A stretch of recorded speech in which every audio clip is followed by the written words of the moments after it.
Hey guys, and welcome to episode 127 of the OCDstories.com podcast. Now in this episode I got on Spenser Gabin. Now this is a story-based episode, so Spenser is on to share his story and kind of his learnings.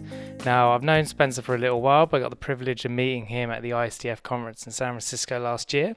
He was recording a video for the ISTF, which I'll put a link in the show notes to check that out. But yeah, we discuss so many topics in this. It's packed with, I think, useful stuff. You guys can be the judge of that. So we talk about stopping reassurance, kind of making a pros and cons list of doing a compulsion, living a value-led life. We talk about exposure. We talk about keeping stress low, how he uses exercise, getting good sleep, having good relationships, saying no to things. All helps him achieve kind of keeping that stress lower. Having patience when doing exposures is an important one. He talks about journaling, both the good and the bad times. We talk about peer support. He's recently done some training to become a qualified peer support worker. So we talk about that and the benefits he's learned from doing that training. He talks about the importance of believing in treatment, having compassion for yourself. I absolutely support that message, and the importance of connecting with others of OCD. So as you can hear from that list, there's a lot of good stuff. So without further ado, here is Spenser. On the podcast today, I have Spenser Gabin, who has kindly agreed to share his OCD story with us. Welcome to the show, Spenser. Thanks, Stu. I've been a fan of your show for quite some time. It's a pleasure to be on. Thanks, man. Appreciate it. And for those that, well, everyone won't be aware bar us, this is the second time recording this because for some reason it didn't record. So fingers crossed it records this time. So it'd be good to get your OCD story in as little or as much detail as you want to go into. Sure. Well, the first thoughts I could have that I remember that, kind of seemed like they could be OCD were, I used to check my room for spiders in middle school. Like every night I'd look in the corners to see if there were cobwebs or something. Yeah. But that didn't really cause me much distress, and I kind of just forgot about it. And, I don't think that would have really registered as that significant to a therapist or anything. The first significant obsession I had was when I was around 18. I kept thinking I was going to get HIV and give it to my girlfriend. So for, people that have kind of been educated about OCD, it's a pretty common obsession. But at the time, I had not been and didn't really know what it was or why I was thinking about it so much. And that's the first time I saw a therapist was for that in, I think, the beginning of college because, I spent hours looking in forums for ways that, HIV can be transmitted. And, it became a significant part of my life. It didn't, knock me out of school or anything, but it was distressing enough that I knew I needed to do something about it. And then, the content of the obsessions has, gone from this to that over the last, I guess it's about 10 years now. Lots of ones on kind of harm and contamination, some moral obsessions about, I had one about whether I cheated or not on a test in, 8th grade. It kind of runs the gamut. It generally goes after things that I care about, which, your listeners probably know is a common theme to all of OCD is it goes after what you care most about. I've had treatment since then, and my symptoms have much improved. I go subclinical for years or many months. I've been on and off medication, currently off. And yes, this is not an endorsement of going on or off medication. All disclaimers are up now, but yeah, it's been a fight and it's been really a struggle, but I consider myself very fortunate in that I had the support from my family and the support to get treatment for this. So, I just doing things like this to kind of share my story and hopefully be an example that, you can live a relatively normal life, even with this issue. Yeah. Awesome. Well, thank you for sharing your story. And how did you kind of open up to your family about it, if you did? Well, I first started talking to my dad about it when it was first going on, especially the HIV thing, because it's like sexual, and I don't know, it's like kind of an awkward topic to talk about, and I've usually saved the most awkward stuff for my dad. So, yeah, and yeah, I mean, he provided reassurance, and I think did the best he could given what he knew. I remember eventually he stopped providing reassurance because he just said something like, I would reassure you, but I know you're just going to think about it anyway. And he wasn't educated on compulsions with OCD or anything, but I think there was something instinctive there where he realized the futility Yeah. of bringing this stuff up and shooting it down over and over again.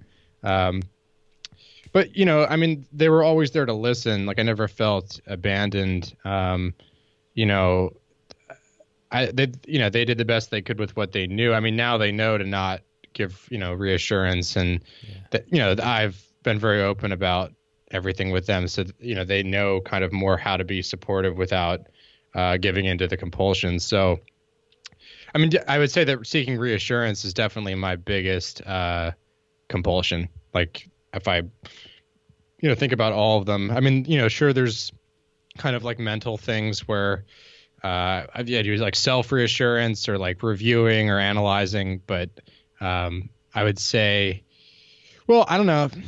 It's hard to rank them or whatever, but seeking reassurance just feels so objective because it's like if I verbalized something or like posted to a forum, it's like, okay, well, very clearly I gave into the compulsion there. But anyway, I'm rambling off the original question here. Yeah, my family's been great. I mean, I feel incredibly lucky to have a family that doesn't that understands as best they can, and I don't feel any sense of stigma or anything, and and they've been very patient and kind of being educated about it, and I feel very fortunate. Excellent. Yeah, good on them.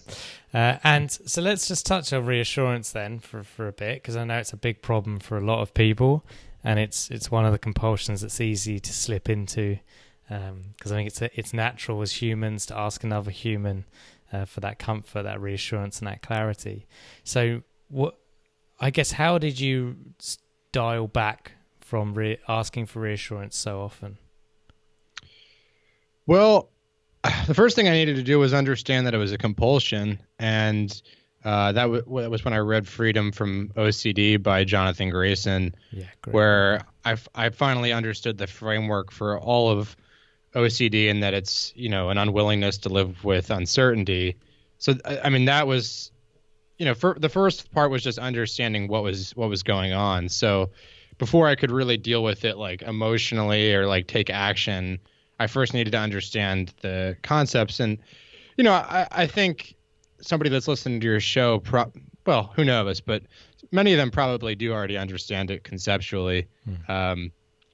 But yeah, from there, I mean, Grayson gives some advice about how you have to kind of make a pro and con list of, well, if I give into the compulsion, then maybe I'll have a little bit lower risk of getting HIV and giving it to my girlfriend or something like 0.001%, something like that. But, if the cost or the con is like I devote, 4 hours a day to looking in forums and, making sure I don't cut myself and so on and so forth, that's a big chunk of your life that's committed to this. And, for me, it was in the worst parts of this, really the entire day is mentally spent on these thoughts. So even if you're doing something else, you're not actually like really experiencing it. So, I think you really have to kind of ask yourself, like, what do I want my life to be about? I'm sure, yes, I feel like I will get relief if I give into this compulsion, but what will my life be about if I give into this compulsion? Like what well, I look back at my time and feel like I did something valuable. And, that's where we kind of get into ACT with Stephen C. Hayes, where, you live a life by your values, regardless of how you feel in the moment, So you feel anxious, you feel like you really need to do this compulsion to stop feeling anxious. But if you're, you have to remind yourself, well, what is living a valued life for me? And if it doesn't, it doesn't mean checking all these things or analyzing things lots of times. I mean, and I don't mean to make it sound easy, but I feel like that's kind of what it came down to for me is I'd rather tolerate the anxiety than keep living that life, because I mean, experiencing the amount of, I probably should have said earlier, I don't think that my case is as severe as a lot of the ones that I've heard. I think it's much less severe, but, not to get into like comparing too much, but I do think I experienced enough pain that like I was really motivated to do something about it. I think Grayson talks about that, and I don't know, on podcasts or in this book or something, where like often the most successful clients for him are people that just have been miserable for like a long time, and they're willing to do anything. It's like it's a very that's a person who's super motivated, because what do they have to lose? So yeah, I mean that was a lot of it. I'm not sure if I answered the original question. You did very well. And I think I like the exercise of making the kind of pros and cons list of doing a compulsion, because you can actually see on paper the worth of doing the compulsion, that yes, actually it may help prevent HIV, but only, like, as you said, 0.001%. Is that really worth it versus living the life I want to live and not being trapped by this disorder? Yeah, and like you said, sometimes it's not easy, but I think if people aren't even aware of that kind of living the valued life and making those choices, they rarely will make it. So I think it's important to kind of, as you've done there, put that into people's minds and give them the opportunity that there is a choice, although difficult sometimes. Okay, and the other thing there, I know you started to compare your suffering to others, as we've talked about before off air. And I think that's a very common thing. And yeah, maybe you weren't as severe as other people, but the way to always look at it is, if you were in pain and you were suffering, that's all that matters. There's no comparison needed. You as a human are worthy of a better life. So, okay. So on that note, treatment-wise, beyond, so you did medication on and off up to varying degrees of success?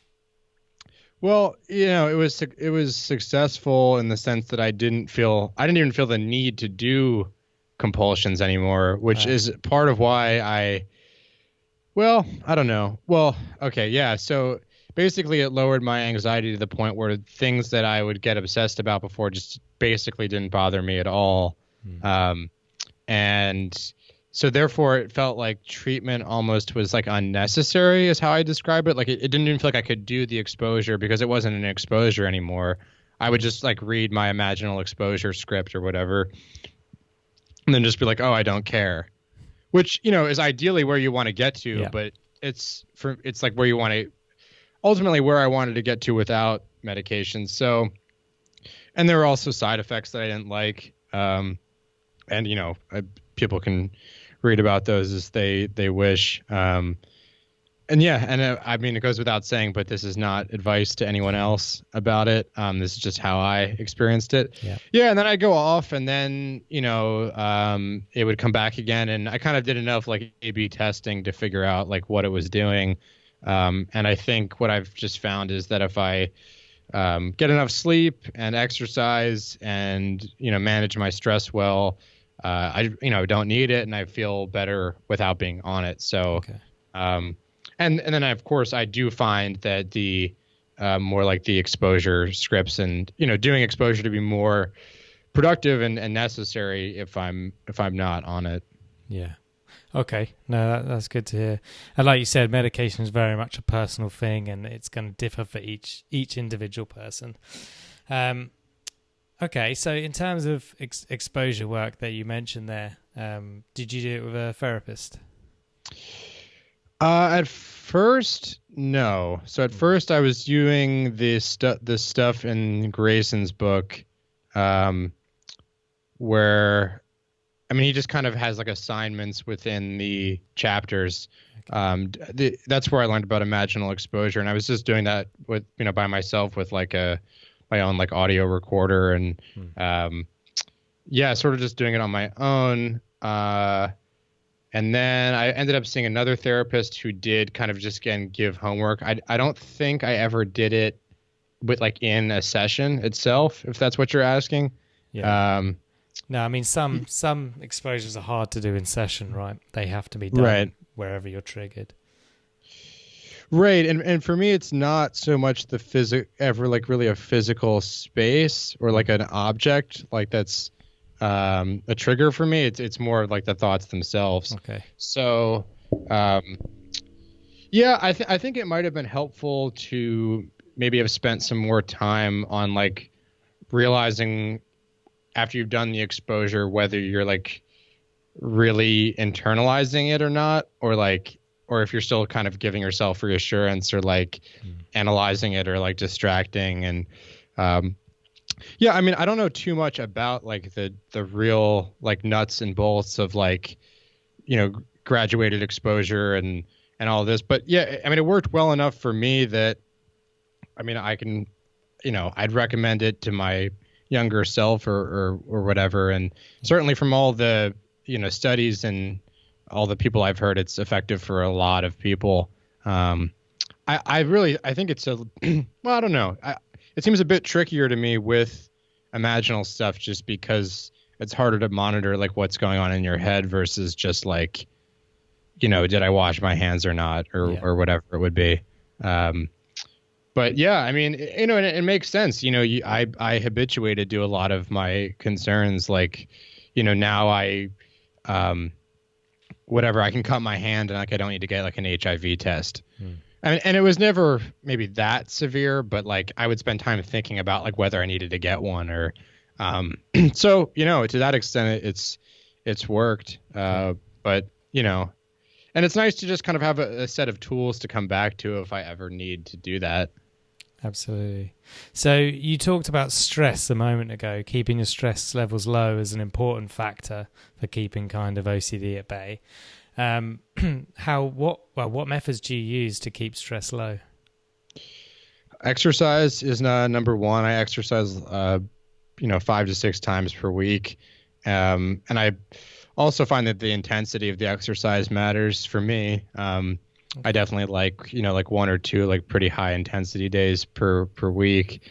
Again, it feels like I'm giving advice and, I'd probably want to start out a little slower for people that haven't been exercising maybe, but staying healthy too. I mean, I was injured after my first marathon that I did, and I wasn't able to run that much. And then I was also like starting a new job that was like really stressful and difficult, and that was like a really hard time. So if you can like stay healthy, that's good. Make the workouts hard, but like don't like ruin yourself. Yes, getting enough sleep is huge. I mean, I'm really pretty gung ho on like 7 to 8 hours, like basically every night. And what I find is that like, sure, you could like stay up an hour and like do one extra thing, but like I'm so inhibited the next day if I don't get enough sleep that I just lose whatever time I would have spent anyway because I'm like so much like slower and foggy about everything. Having good relationships is huge. Like just making sure that you maintain friendships, and after college for me, that's been like much more of an effort because my friends and I have all kind of like moved all over the place. So you really have to put like the work in to keep the relationships going. I think those are the big ones. I mean, just not overloading myself too, like saying no to things. we've talked about that a lot before, but like, just I'm a human being. There are only 24 hours in a day. I need to sleep 7 to 8 of them. There's like only so many tasks I can fit in the calendar. And, if I really want to do them well and feel good about doing them, I need to put a limit on it. So just saying no to things and defending my time has been big.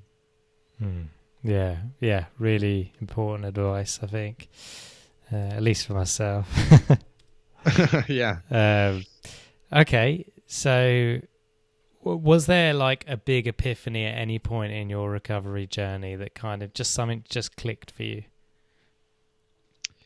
Well, I mean, just the experience of reading Grayson's book. I know I seem like maybe I'm getting a kickback for each Grayson sale following this podcast, but I'm really not. I feel like that really was the biggest thing for me. I remember I really found it randomly through an Amazon search or something, and really when he just explained it in the first chapter, like it finally really like made crystal clear sense to me. And from there, it was just a matter of like doing the work. I didn't feel so confused anymore about like what was even like happening or anything. I had a therapist before then who was really good, but for whatever reason, maybe it was like seeing it in writing or something. I didn't quite get it as much. So, yeah,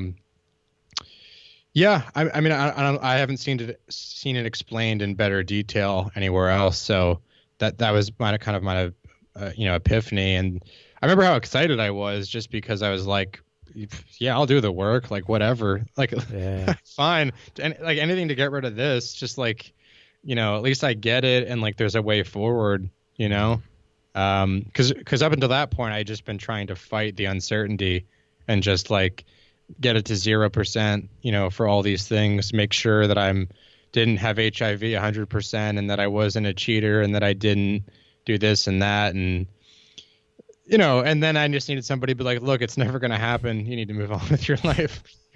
I'm a pretty direct person, and like, that's kind of what I need from people too. Like, I need like, no, you can't do that. Or like, yes, that's what you need to do, and I don't know if that's Grayson's writing style or, but something about it just worked. So that was my epiphany.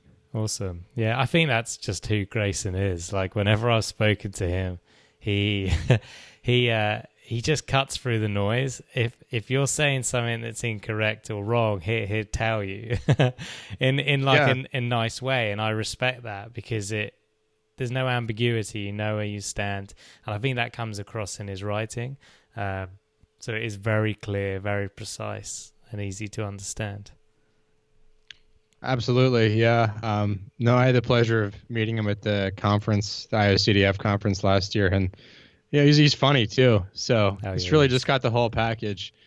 Yeah, he's a good guy. And also speaking of the conference, so anyone who's seen the video about the ICDF did for getting people to the conference and why people should come, Spenser created that video. So go check it out. So was there a roadblock at any point in your recovery journey? And if so, how did you overcome it? Yeah, there have been a lot of them. I think the biggest one maybe is just my own impatience.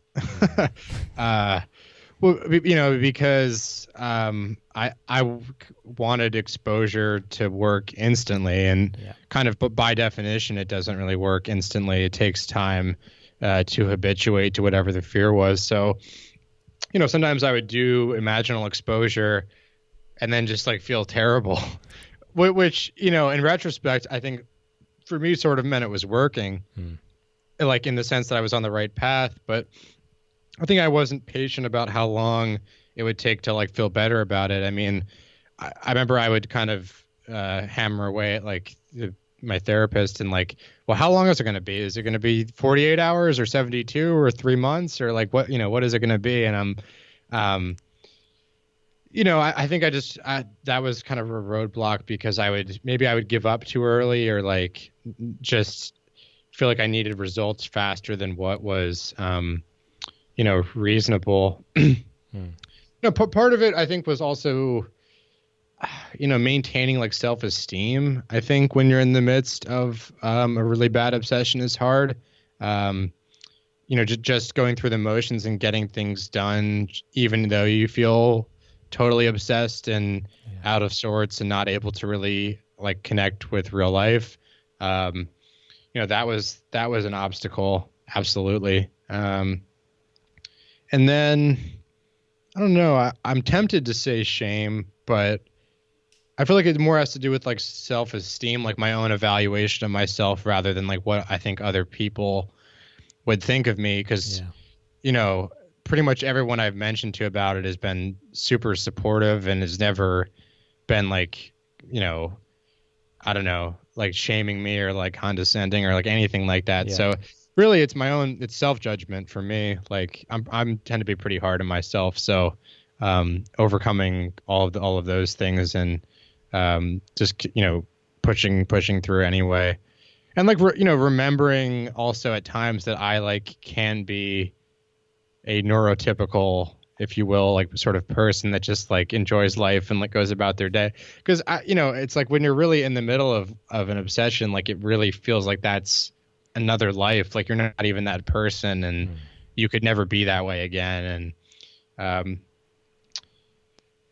yeah, no. And journaling has been one thing that for me that I've over the years have like come to realize that it's a lot more valuable than maybe like what I first thought. Just because when you get like journals from like different parts of your life, you like realize that you really get in these like moods and spirals and things, and then you also have good times. Like I like to journal just when I'm having like a good time, just to give it some contrast. I mean, I feel like it's for most people, it's like you want to journal when you're like miserable and depressed or angry or something, and I think that's valuable too. But I think it's good to just get a few in there where you're like, I'm happy, things are going well, like no big problems. Yeah. Yeah, no, I think that's important, and it's also taken from positive psychology. It's what's the word they use? Savoring. So you're savoring those good times by writing them down. You're deepening the impression of them. So yeah, I think that's absolutely an important piece of writing the good and the bad. Yeah, absolutely. I think just by and large, I speak for myself. I tend to discard like the good things and just be like, oh well, like I'll take that for granted, and well, that isn't that big of a deal. And then, I think naturally as humans we do that. We focus on the things that are wrong and try and fix them. But I think it's super important to remind ourselves of all the things that go right every day. My car started. I made it to work okay. Yeah. There weren't any earthquakes that like killed anybody in my area.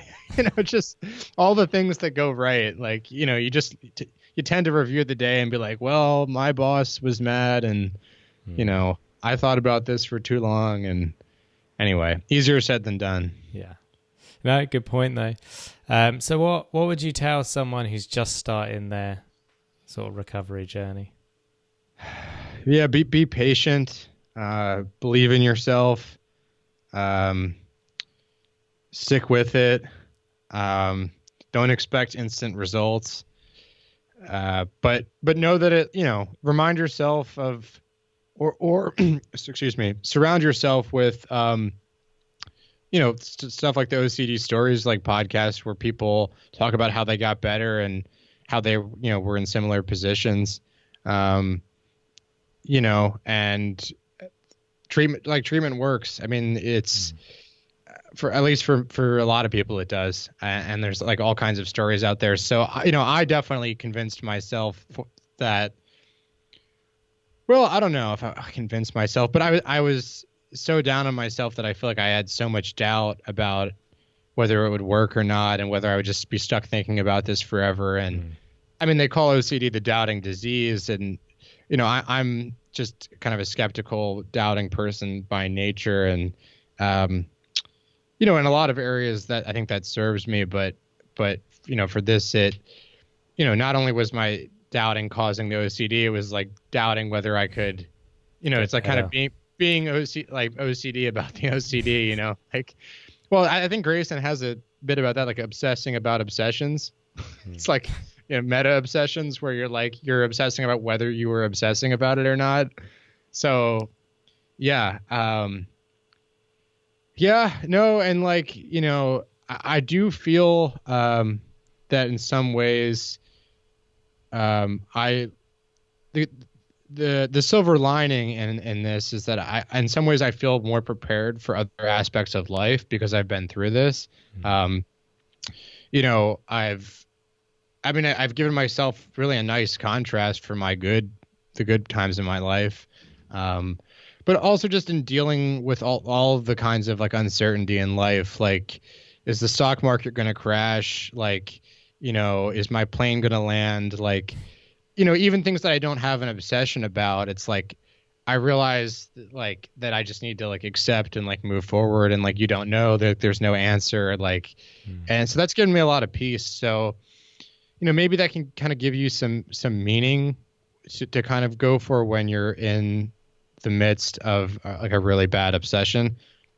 And I don't know, I would have had a hard time believing that when I was in the middle of it, but I don't know. I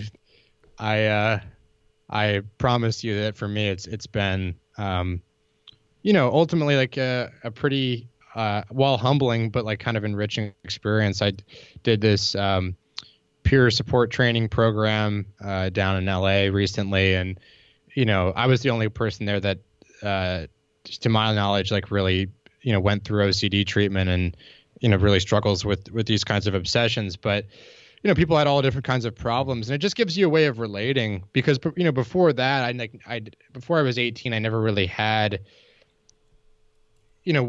comparing it now, real, big problems or anything. Sure, I had issues, but I never really felt so hopeless or anything. So I think it does give you a way of connecting with people that you wouldn't otherwise maybe be able to. Yeah. No, absolutely good advice. And so on that note then, so you, like you said, you've just done your peer support training. And so I spoke to Chrissy, who's a qualified peer support worker or specialist. She had a question for you, which was, what did the training teach you about being a peer support that you never knew before? I don't think that I knew so much that it's just about giving social and psychological support. It's not about treatment. It's not about solving anyone else's problems. They don't need a fix. It's not your job to fix them. It's your job to listen and also, share your own experiences, because that tends to really help people that are in the middle of something, to know that somebody has been through something similar and can kind of relate. The tendency, at least for me, and I think for a lot of people, is to try and fix when you hear somebody's problems and give advice. The mantra in our class was do not give advice. You don't need to give advice. As tempting as it may be, do not give advice.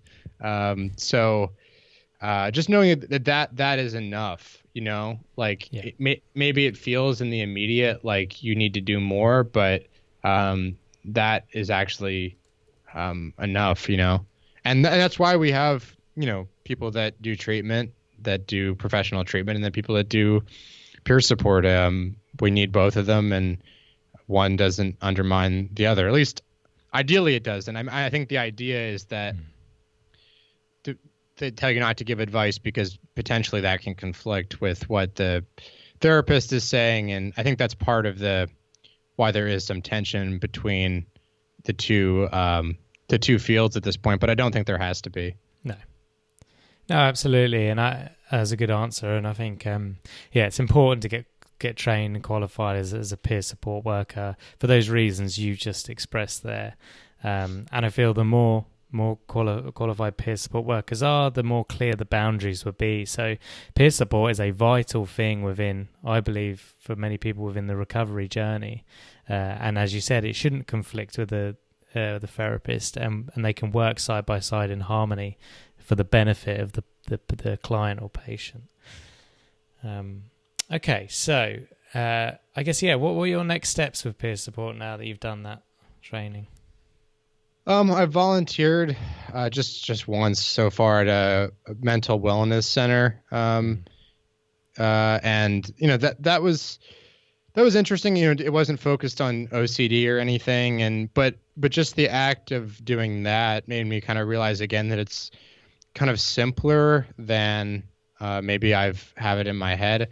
I tend to overanalyze things, which I believe is common with people with OCD. But again, yeah, I think I just realized it was more about being supportive than trying to like fix whatever person's problems were.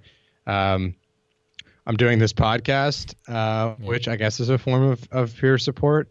And I'm not sure what I want to do with it moving forward. It's something I keep saying I want to spend more time on it, but I at this point I don't see it becoming my full-time job.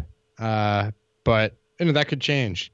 The whole aspect of whether you want to be paid or not, and whether you want to make that kind of how you pay your rent is like a whole other question. But I found it fulfilling enough to just do the class. I found it so interesting just learning about all of it that, even if I never make $1 with it, it would be worth it. I mean, I don't think anybody gets into peer support because they think they're going to make a killing. Like, I don't, you know what I mean? I don't feel like it attracts big like business types who are like, yeah, like that all the money's in peer support. So, but you do it because you believe it's the right thing. So, I'm not sure. I'm not sure yet. I tend to find that the online support groups have a lot of reassurance seeking going on, but I don't know. I'd be curious to explore that a little bit more, and see if there are ones that I feel like are a little bit more structured and perhaps more helpful. I know there's that No CD app that's coming. I'm going to get it wrong. No, it's out now. It's out now. Sorry. Yes. I don't think it's on Android yet though. So. Yeah, and I know that they're kind of playing with an online model, and anyway, what's exciting is that a lot of this stuff is up and coming with being able to scale this, and not having distance issues prevent you from doing it. So I'm not totally sure what I'm going to do with it yet, but just learning about it was really quite interesting. Yeah, excellent. Okay, so you've mentioned Jonathan Grayson's book. Are there any other books that you would recommend reading? Yeah, the Mindfulness Workbook for OCD, which is John Hirschfield and Tom Kerboy. Kerboy, I think I'm going to get that right. Yeah. IOCDF website is great. I think those are the two major books that I read that were the most helpful. Get Out of Your Mind and Into Your Life, Stephen C. Hayes, which, I don't think it's really treatment for OCD specifically, but it gives you another way of thinking about just kind of mental health issues in general. And it's like a nice reframing of everything. Diffusing from your thoughts is big in that book. And I think that's particularly helpful with OCD and just not believing everything you think, and like not needing to take your thoughts seriously just because you thought something doesn't mean it's like it means something. I think silly things like every day, and I'm like, wow, that was really silly. So I kind of pause before I take myself seriously. Yeah, no, good one. Yeah, I love that book as well. And Stephen's a great guy. Okay, so if you could pick up the phone to your 20-year-old self, what would you tell that young man?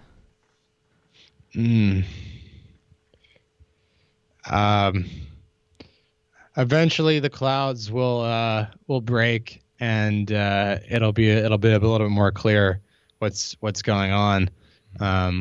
I can't promise there won't be pain or suffering, but I think I can say that what's on the other side is really, in a certain way it makes life interesting. I mean, maybe that's a weird way of putting it, but the challenge has made things interesting, and it's given me a lot of compassion for myself and for other people. I think it'll help you understand other people's challenges a bit more. My peer support group, we talked about things like Alcoholics Anonymous and other self-help support groups, and I don't know, you just get a broader picture for like all the different kinds of struggles that people have, and then it helped me put mine kind of in perspective. So yeah, man, 20-year-old self. There'd be a lot of other advice, but I'll keep it to the OCD stuff. Yeah. Believe in treatment, believe in ERP, believe in yourself. Don't expect instant results. Do what you can to support yourself, and have compassion for yourself. You didn't choose to have this. You didn't do something to deserve it.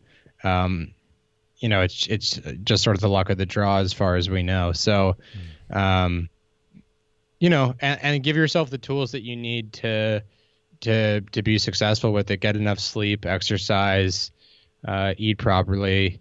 All of those things that you need to do. And that treatment will be worth it. It's like I had some challenges with just feeling so frustrated that I had to spend time on treatment, that I couldn't have been like doing things that were more, productive as deemed by like society or whatever. And, but having the space from it has made me realize that if I don't go through the treatment and I don't have mental health, then all those other things are just, they're just empty gestures. Like I'm not really like doing it. I'm not really experiencing life. So, you got to start from square one and get your head on straight. Yeah. Yeah. Really good point. Love it. Okay. So you've got a billboard in Santa Barbara. Is that correct? Yep. We don't allow billboards, but maybe this one. You don't allow billboards? Yeah. We try and distinguish ourselves from LA by making it a hometown feel. Okay, well, let's respect Santa Barbara's policies. Let's put the billboard in LA. All right. What do you want written on that billboard? Don't believe everything you think. Yeah. I think is, if I had known that at 18, it might have saved me a lot of pain. I don't know. Maybe it wouldn't have, but just you don't need to believe everything you think. Yeah. Yeah, I think that's important, and I feel it came up in a discussion I was having in a group today with people, that kids don't get taught, or I definitely didn't, to distinguish, to understand thoughts. And I was never told that just because you have a thought doesn't make it a fact, it doesn't make it real. It's only really real if you give it meaning or yeah. So I think sometimes it's important to have that out there, because people never really have that distinction. Yeah, no, I mean, I think back to when I was a kid, and I feel like just kind of by habit, I learned that if like you're anxious, then you like do something about it and like try and fix it, which, worked some of the time, a lot of the time. And I don't know, I think I maybe took that mostly from just my parents, or like, I don't know, also in like, the classroom, they tell you like, if you have a problem, like raise your hand and, like do these things. And that works like a lot of the time. But for OCD, it doesn't. So, you really have to kind of think in a different kind of framework. So, yeah, I mean, the fact that we don't have more mental health education overall is pretty insane to me. Like, what could be more important? And, we have physical health stuff, but yeah, that's true. No, I mean, yeah, no, you think, I just think back to it, like before I knew about all of this, and how I couldn't see the bigger picture because I was so lost in the thoughts, like stuck in the weeds. Yeah. Like you just can't like see your way out, or like, or just realize like that you're just caught in like a cycle. Like, so don't believe everything you think. Yeah, absolutely. So is there anything else that I haven't asked you which you wish you could have shared? I think we covered a lot of the good stuff. I mean, connecting with other people that, have OCD. I haven't done that much of it, but even the one person I met early on that had been through it, I felt so much better just physically being in the presence of another person that sort of got it. And then when I went to the conference last year, I mean, I almost thought it would found it funny, not that I was laughing at anyone else's issues, but just that there was such a sense of understanding that it was I don't know, it's hard to describe without just going through it, but there's such a sense of shared understanding that it's almost humorous because if somebody else was standing there that didn't have it, they wouldn't really get it as much, and then the fact that you just get it, you're I don't know, it's so satisfying. So the experiences I've had going to, I mean, I really just went to one support group for OCD, but even that was really, really satisfying. And for me, there's just something much different about physically going to something versus chatting online or in a group or whatever. So, yeah, I mean, I think that would probably be helpful for a lot of other people. And I mean, one thing that I don't know. I think it's partly because of the media. I think I had kind of an idea that everybody that I met with OCD would be super, I don't know, quirky and kind of just what you see in the movies or whatever. Yeah. But just like you, they're just people that have this challenge or whatever. They have other things going on in their lives and I don't know, in my experience, that they're much, I don't know, easier to talk to than maybe what I had in my head or something. Mm-hmm. And they're probably going to get you more than you think because they understand having those kinds of challenges. So, yeah, I mean, that's just one thing that I feel, has been surprisingly helpful because I don't know, at first I was oh, well, they're stuck with this too. So what are they going to help me with? They can't, you know what I mean? What are they going to offer me or whatever? But, often it's the positive side of these things is less direct than just, again, solving the issue in the immediate. And, maybe that's not exactly what you can get or what you need right now. Yeah, no, absolutely. I couldn't agree more. So I want to thank you for coming on again because hopefully this is recorded. I guess if people are listening now, it did record. But yeah, no, I really appreciate it, and it was great to talk to you and hear your story. Yeah, it was great to talk to you, Stu. I think what you're doing is just amazing, and the fact that you've been this consistent with everything and have kept it going and kept it interesting, I think it's amazing, and it shows how passionate you are about the issue. So there you have it. I hope you enjoyed my chat with Spenser. And if you'd like to become a member and get more episodes and other benefits, head over to theocdstories.com/join. And all show notes will also be at theocdstories.com. Quick disclaimer, guys, this podcast is not therapy, it is not a place for therapy, and nor should it be. Please seek treatment from a trained professional. Until we speak, take care.